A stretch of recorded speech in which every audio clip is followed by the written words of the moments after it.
Guys, Thomas from Team Sakurasou here, coming at you guys with another Yu-Gi-Oh! Market Watch, and we have quite a few buyouts to go over, as well as some awesome older cards. So before I get into it, can we get to 100 likes on this video? On the last video, I asked for 100, and we got exactly that. Not a single more, so I want to emphasize, you guys could go over the 100 like limit. Do not worry. If it's 102 likes, it's okay. Like, I checked it today, and I was just like, huh, on the dot. That's pretty funny.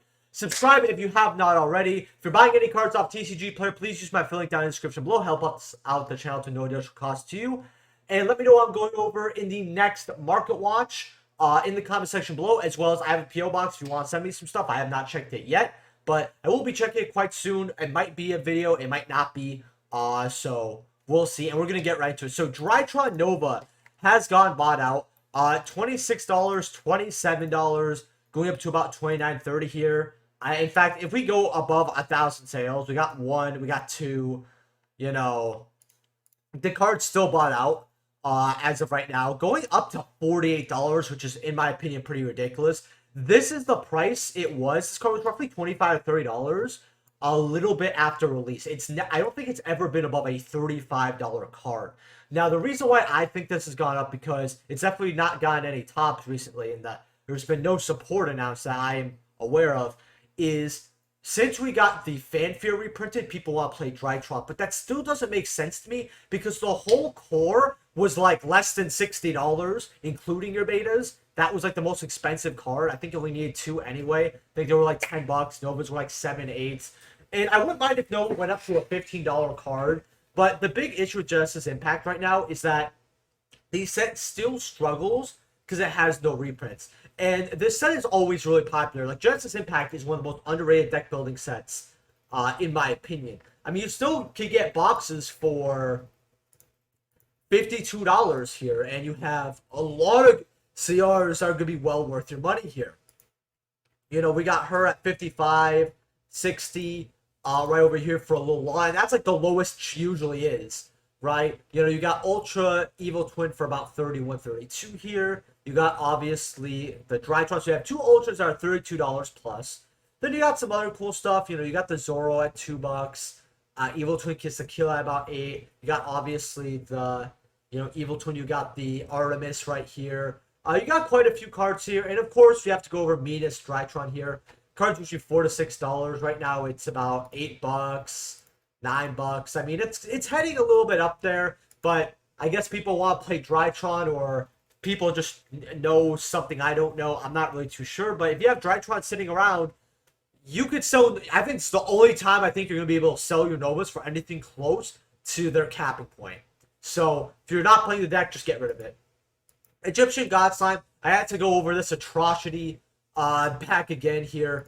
About 57, 60, 65. It's still really bad. Like, oh, it's trickling down though, Thomas. Yeah, sure, but there's not many listings here, right? Like, if someone wants to buy this out, it's possible. Like, I don't know what they're doing with this ultra rare. The Winged Dragon of Ra alternate art from Rage of Ra. These are about 17. Now, I actually got my personal copy around $8. This was the only card I somewhat wanted from this set. And right now, it's about $20. I told people to get this when it was cheap as well, because it could go up eventually, but it's going to take a lot of time. And I think Legendary Duelist Rage of Ra is like 2 years old at this point. So it took a while, and it went up. Nothing else to say. Ancient Chant here is $95 to $100. You know, I don't care about people wanting to play this deck. These prices, like, you actually think about it, because you're going to need 3 Ancient Chants, right? You could play Splight and pay less, or you could play some tier fucking 5, table 1000 garbage and pay a mortgage payment. Or maybe not a mortgage payment. I apologize. Paying insurance, maybe your car insurance for things, right? That's a better equivalent. Why on earth are people paying this? That's ridiculous to me. Blaze Cannon, this card looks cool, but I don't care about it too much. They're like $1, $1.40 here. Could this Ultra go up as well? Could it get bought out just for the sole sake of people think, oh, Winged Dragon of Ra support's going up. This card could go up too. Or Legendary Duelist Rage of Ra cards are all skyrocketing. Maybe we should get in on this dollar card. You know what? I won't even look at this set. Just number 76 here. I told people to get this card, and then it got bought up to about $5 to $6. And when it went down to $1 or 2, I said, look, Kishki, which I know that I'm not saying Gishki, I'm trying to say the rank 7 archetype. I know I'm mispronouncing a little bit. I'm gonna learn for next market watch.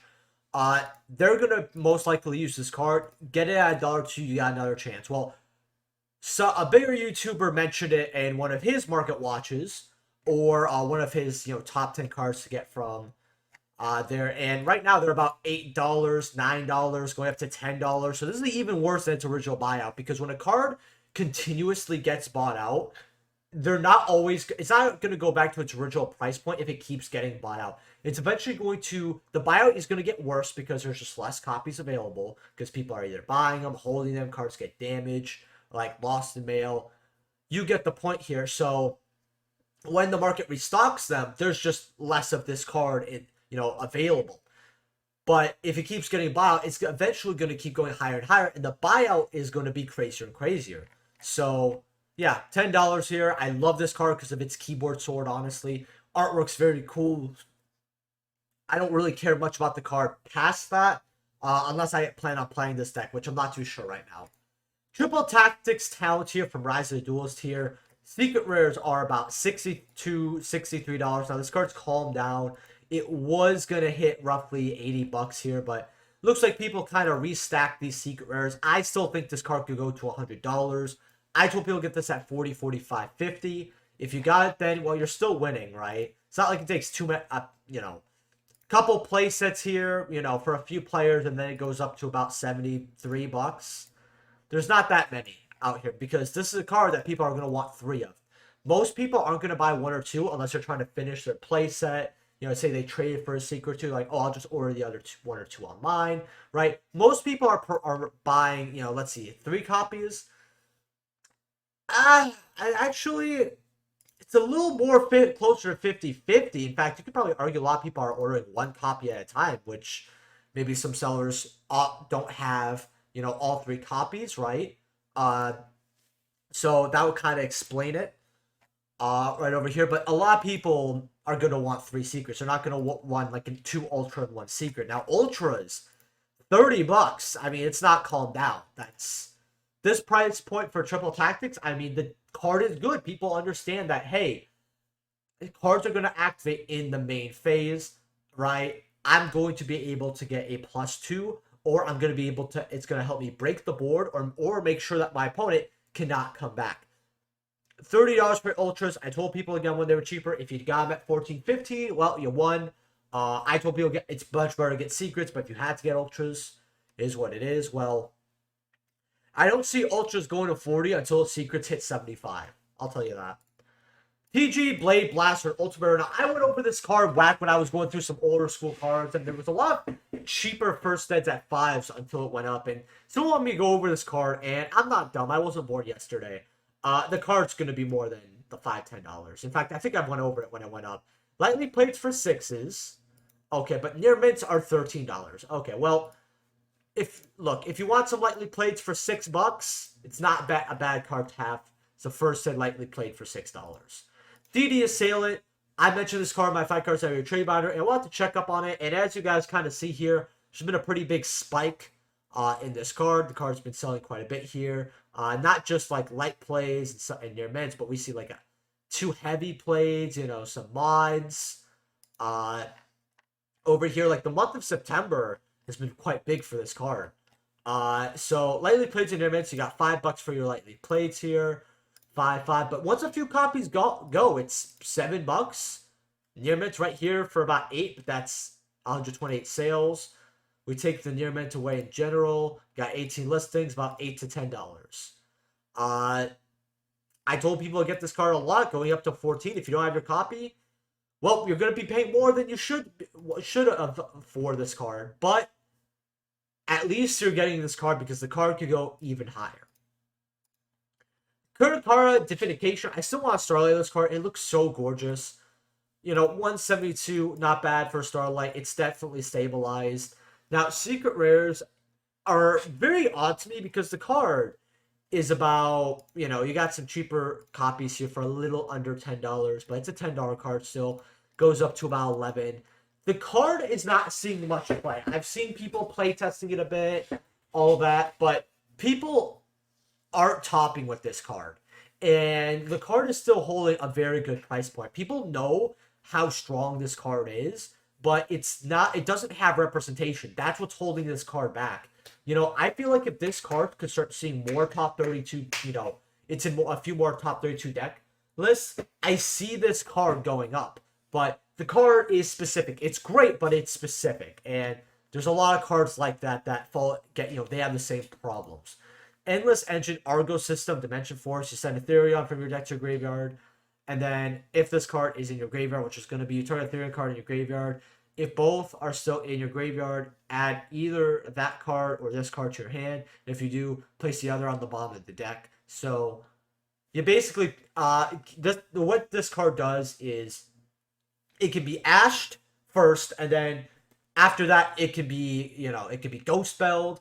I believe it could be, called by grave, some type of banishing effect from the graveyard. So this is probably one of the worst search cards that I've seen. Oh, but it puts itself back in the deck. Yeah, the bottom of the fucking deck. You're not drawing it. You're not getting it with prosperity, right? And it's just like, I hate this card especially because not only is it terrible, but the card itself looks very ugly in my opinion. Like, what is this? This looks like the Emoji Movie. This card looks so lame. And then after that, this card is a bunch of steps to just say, hey, I want to search my archetype. That's all it does, right? I don't believe Therions get an effect when they're added from the graveyard to the hand. Maybe I just wasn't paying attention. But this just seems like a card that's like stall for time. So you're like doing something. Is this card a penny stock? No. Waste of $1, honestly. Go buy yourself some McDonald's. And usually I don't argue over like $1 penny stock if there's some type of potential, but there's not. There really isn't. Grave of the Super Ancient Organism, or as I like to say, Grave of the Super Ancient Orgasm. Coming out of Raging Battle here. When this card's face up on the field, level 6 or higher special summon monsters cannot attack or activate their effects. Now, I'm going over this card again. I told people to get this card twice. I've seen this card bought out twice in about the last 2-ish years. I want to go back over this card. Now you have Lightly Unlimiteds here at about $22. Okay. That's not great for an unlimited ulti, but what do you do? First editions here are about 45. Okay. I thought that said GameStop. I'm like, what? Near mints are about $60. So this buyout held. In fact, it held extremely well. Now, this card is still great. But when we get, and man, look at these. The worst part is these sales are just, oof, these sales are rough. This card is going to go up because it's level 6 or higher. What level 7 archetype are we going to get that's going to be good? Maybe not in its initial set, it's going to be good. I think, Kishki, not Gishki, or Kishardi. That's another way to say it. I'm going to be arguing. The comments are going to be roasting me so badly for this. Guys, just let me have it. You know what? I had like 2 videos to learn it. 3 strikes, you're out. I deserve to get clowned on for my pronunciation here. But while they may not be great in their, in their initial set, they're going to be really good once we get more of their cards. Sea Dragon Lord, Gishildrion. I had a guy who played during this era, and he was looking through some of my stuff yesterday, and I happened to pick one of these up recently, and it was, I think it was like a heavy play or a mod play. It's probably still up here. Heavy play, yeah. And I remember he's like, I've never seen this card in my life. I'm like, yeah, you win like 95% of Yu-Gi-Oh players. But when it's used, it's used. When a face-up level 3 or lower monsters on the field sent to the graveyard, card stack becomes 3,000 to the end phase of this turn. Something to synchro to and to get your materials into the grave. Is it a good card? There's combos with it, but $9, $10. If you're holding on to this card because it's a solo print, look, they're eventually going to put this card as a bulk card, and if they don't, I mean, I don't really see this card going crazy. I would rather have like $10, $15 in my pocket right now to get on other cards. If you got this when it was low, that's great, but I wouldn't be holding this card for much longer. Light End Dragon coming out, Raging Battle here. Now, I remember this card was buyout. I love this card. I like Dark End Dragon a lot more. When you declare an attack, you can activate this card's effect. If you do, this card loses 500 attack and defense permanently. And the monster it's battling loses 1500 attack and defense until the end phase. So, what's really cool about this card is essentially it beats, first of all, I believe this would activate at, not because it says declare an attack. I want to see if the rest of the text actually has like a correction on it, because it's not worded well. Now it's at attack declaration, so it won't be damage step. I guess they were afraid of making this card broken. You can make this, beat over big cards, and even when when you've activated the effect multiple times, you can attack over something for it to lose 1500 attacks, so your other monster could beat over it. Now, you have half Slobberon cards for 8, 8, 9, and below. You have a lightly played here, unlimited for 8. Not bad. Card quickly goes up to about, 11s here. Let's see what first editions are going to be at, roughly. Light play, 1650, 18 to 19 here. Does really go up for the near, way crazy for the near mints. There's one near mint for $100 from a verified seller, and not even 1,000 sales. Now, would I be grabbing this card? Because it's an old secret rare. There's not many listings. I told people to get this when it was a lot lower. It is a gamble because you're betting on being an older secret rare. And people really do love the artwork of this card. So it's not like as forgotten as so many 5D secret rares. Look, I love 5Ds, but I have to say that 5Ds probably had some of the worst secret rares in the game. And the fact that I had 3 years, since it was the third iteration of Yu-Gi-Oh! Being 5Ds, it's not as excusable as the original Yu-Gi-Oh! And possibly GX. I got 5Ds. They should have learned how to make more consistent good secret rares. Just is what it is here. Exploder Dragonwing Ultimate Rare coming out of Raging Battle. I still love this card. I remember when Jack Atlas made it, and I was like, this card doesn't look that great, but I guess it's pretty cool overall. I said, whatever. The card Ultra came for it. It looked cool. And then I got a chance to look at the Ultimate Rare, and I was like, wow. This is how you make an Ultimate Rare. I just love this card a lot. But what the card does is, if the card battles an opponent's monster's attack is equal to or less than the attack of this card, you can destroy the monster immediately with this card's effect without applying damage calculation. And then afterwards, you inflict damage to your opponent equal to that monster's attack. So I really wish there was more text here to, let you guys know that effect, but that's the card's effect. Not too bad for a, again, a level 7 dragon, lock dragon archetype back then. Right now, they're about 14s for unlimiteds. First set for light plays about 19, so you're going to be getting first eds of this. Near mints are about 34. Well, no, these are unverified. Well, 5,000 sales, 98.8, 34, 40, 50. Would I be grabbing this card? If you like 5Ds, yeah, but there's a lot of better cards you can invest into at this price, for $30-something. I would. In fact, depending on how stupid it gets, because it is an anime card, it could go up, but you're going to be waiting a while. You have a gamble to make. Honestly, if you do want to make that gamble, I mean, it's not like you have too many copies before it hits $40 for verified. In fact, well, frankly, you actually don't have that many copies, Might not be an awful buy, actually, get one of the cheaper copies here at 20.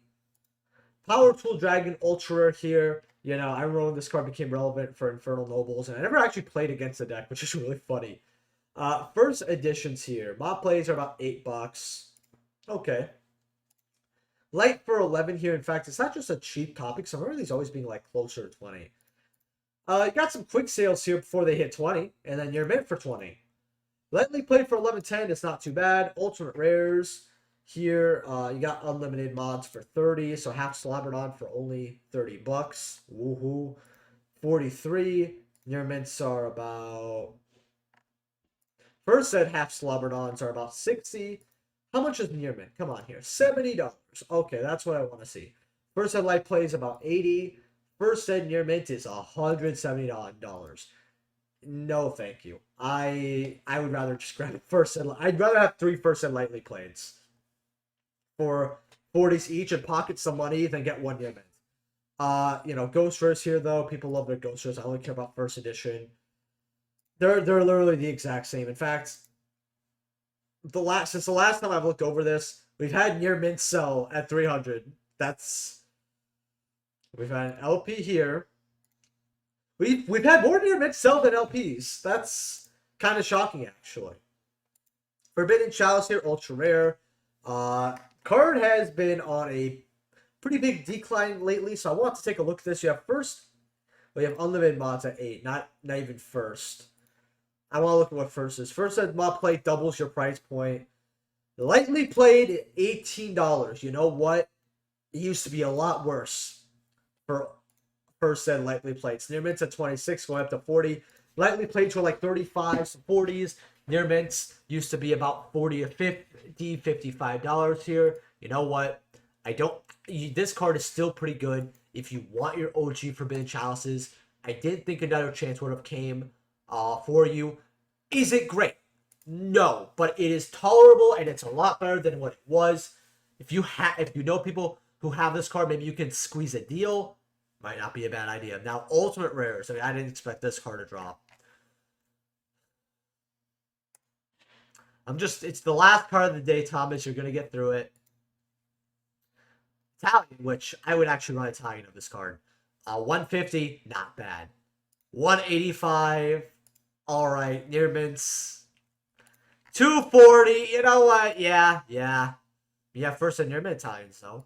Man, this card looks so gorgeous in Italian. Like, I love it, right? And I feel like the artwork complements the Italian, if that makes sense. Man, gorgeous card here. Especially because it's a bit of a darker ulti. I love that. And the fact that it's near mint and the Raging Battle is like over 10. I think it's 14 years old. You know what? No, I think it's like 15 years old at this point. About 15 years old for Raging Battle. Having near mints of this card on first edition, it's pretty wild to see. Well, hope you guys enjoyed the market watch. Sorry to get to you guys very late. I just had a very long day. Again, leave a like if you guys enjoyed. Subscribe if you're buying any cards off TCG Player. Please use my link down in the description below. It helps out the channel to know there's cost you. And I will see you guys tomorrow for the live stream at 10 p.m. Central. Peace.